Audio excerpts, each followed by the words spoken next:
Today, we face the monsters that are at our doorstep, and we bring the fight to them. Today, we are canceling the apocalypse. Wait, what? Franchise? Oh. Sorry, guys. Apocalypse is back on. Sorry. Back to work.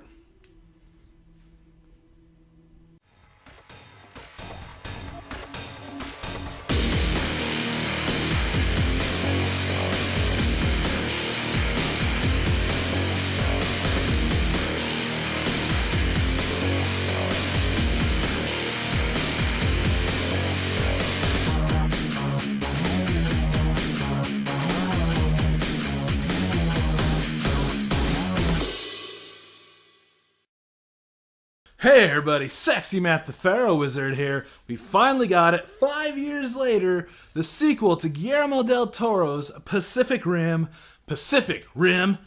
Uprising. Or Pacific Rim 2 Electric Boogaloo.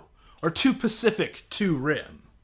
So of course, if you're a longtime fan of the show, you're well aware that I love giant freaking robots. They're awesome. It's what kept me going on the Transformers franchise until it got unbearable.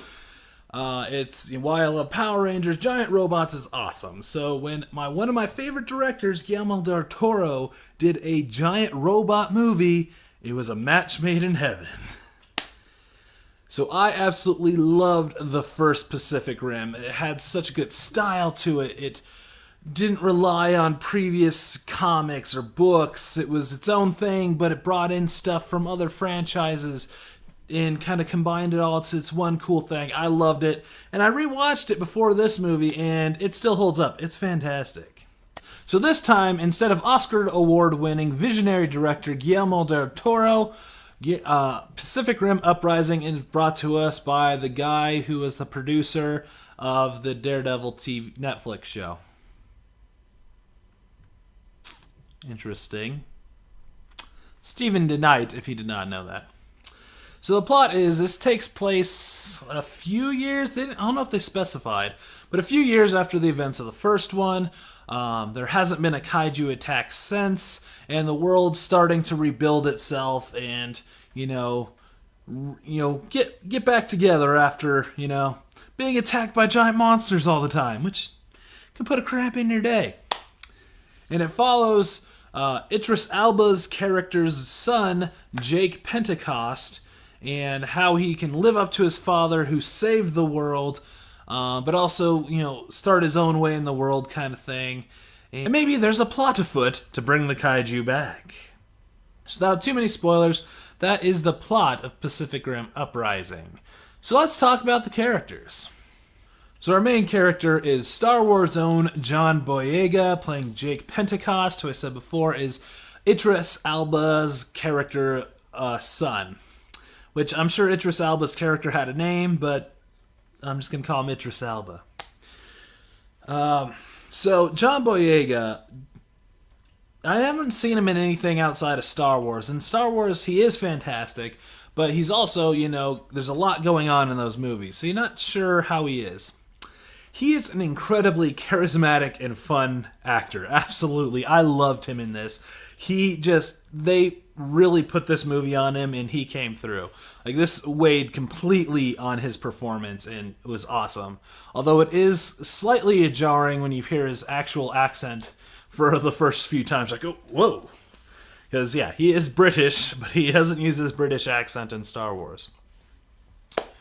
But he is fantastic. He's trying to live up to his father, but create his own way in the world, and, he's not sure where he's at in this world. It's kind of interesting. He plays it off really well. He's got some good lines. He's fun, but he can get serious.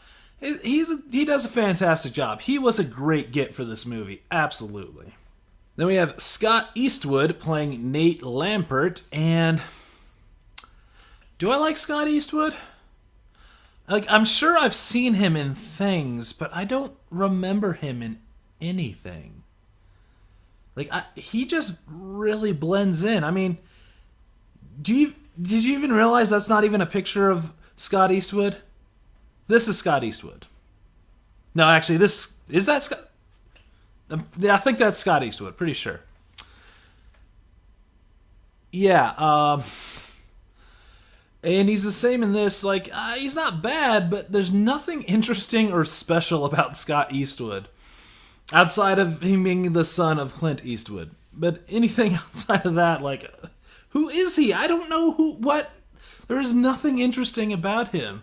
He is, a plain white wall.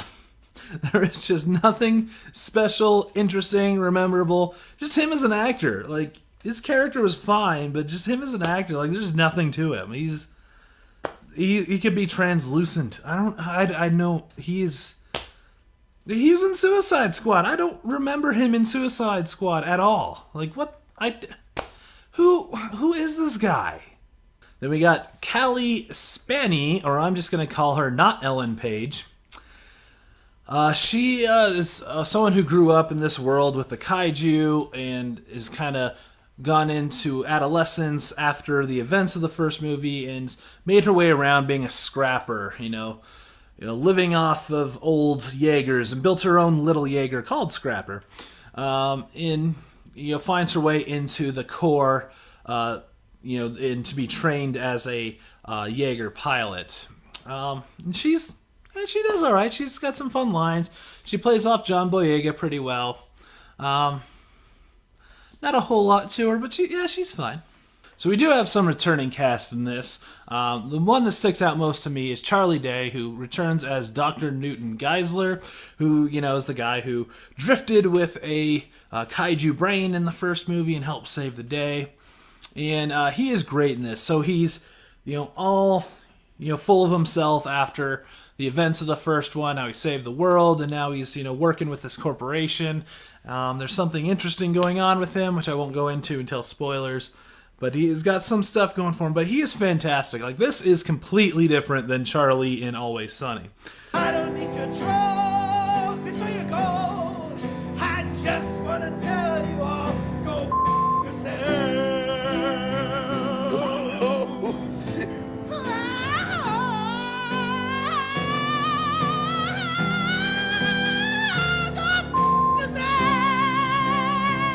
And it's nice to see Charlie Day do something outside of that. Like in Horrible Bosses, you could say he was Charlie, and I'd say, yeah, that's about right. This one, he's a really different character. Plays off really well. I liked what he did. He's really fun in this movie. I liked what he did. So he's some really good stuff. So what worked well about Pacific Rim Uprising? Well, the first thing is the action in this is fantastic. Again, giant fighting robots, so I'm happy. But they're done well. They have a real weight to them. You feel like they're really there, which is hard to do with a CG character. But yeah, they really feel like they're there and exist, and I like that. It's a lot of good stuff. The ending battle is amazing. Just overall, the action is done fantastic. It's enough to hold your attention and be interesting. I really think they did a fantastic job there. The other thing I liked is this very much expands this universe. Took what the first one did, added a few little bits and pieces to it as well, and kind of went along with that story. And it's kind of nice to see something that's not based on a comic or a book or some other previous franchise. It means, the writers can do a little bit more, have a little bit more freedom, and as a watcher, you kind of get to be, surprised, and you're like, oh, I don't know where this is going kind of thing. And it's really cool, and it's kind of refreshing to see this new universe be built up. And it's done in a very good way to where it's not like, oh, we're building, the Pacific Rim universe. Look out for, this side movie and this side movie and many sequels. Like, if this franchise ended right here, I would actually be very happy. But they left open enough to where you could do another sequel. A lot like what the first one did. If Pacific Rim was just its own movie and ended right there, I'd be plenty happy with it. But there was enough for a sequel, and they did a sequel. And so I hope if they get another one, they continue that, where they're not building to anything. They just do it one movie at a time, make one solid movie every time, but leave enough open to do sequels. I think that would be really refreshing to see, and they do a very good job of that in here as well. The other thing I really liked was just overall the acting and the characters were a lot of fun. Scott Eastwood was bland, but John Boyega is fantastic. Charlie Day is fantastic. There are a lot of really fun, interesting characters in this. pulled you along. So it's not just giant robots. There is something they're working with and fighting for, and I really enjoyed that. But no movie is perfect. Where does Pacific Rim Uprising fall short? So you can absolutely tell this movie is missing Guillermo del Toro. With how much attention to detail he spends on everything and how much he filled up that universe in the first movie, like it really felt like a lived-in universe. Like it was our regular world, but when monsters attacked and how that affected everything, the downtrodden to the rich and how these giant monsters work and how these giant robots work. And it was this really intricate, filled-in universe. It felt like a complete world, and he built that all in one movie, and that was a hard job to do, and did a great job doing it. This time it doesn't feel very filled out. Maybe it's because they focus a lot more on the military section of it, but it's definitely, you don't really feel like this is very lived in. It's just kind of empty is the best way to put it. It doesn't feel like people's lives are in danger. You see a few times they're running around, but overall it doesn't feel like there's like much sense of the little guy gonna get hurt. It just doesn't feel like a filled-in universe. It feels very empty. It's missing that attention to detail that Guillermo always adds, and yeah, it really needed that. And on top of that, with Guillermo's attention to detail, in the first movie, all the Jaegers looked completely different. They had their own personality, their own weapons. They're related to the country that they came from. It was really cool. And it was a huge selling point of that movie, at least for me, is how different each one of these are. They're all not just like Iron Giants.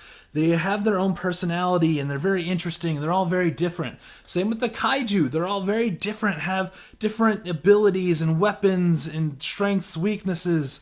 I like that in the first movie. Just that detail of everything's different. They didn't cut and paste any CG models. It was all very different. This one, they do good with the kaiju. I think that was fine. But the overall Jaegers were all very samey. It's just more separate color palettes. There wasn't a whole lot to it. Like, there was a 3-person Jaeger, and they didn't really give a reason why that would need it. Or they did that in the first one, but it's because they had a third arm, and it did really cool stuff with that third arm. This one, it was just like an extra gunner. I don't know. And being that this is a few years after the first one, you'd think they would advance how the Jaegers work or give it something new or different, but this is really not. They're very samey. It's just not that detail that Guillermo would have wanted, like where he would have like told them to change this up or make this one different, design each one separately. This is, very much cut and paste, just change the color palette slightly, give this guy, one big arm. Like it just wasn't very different to me. It's just, they're all kind of the same. And there's like the subplot with these drone ones, which were all literally the same, which kind of stacked on to this additional problem. And the other thing about this movie that I really didn't care for is the pacing of it is really odd.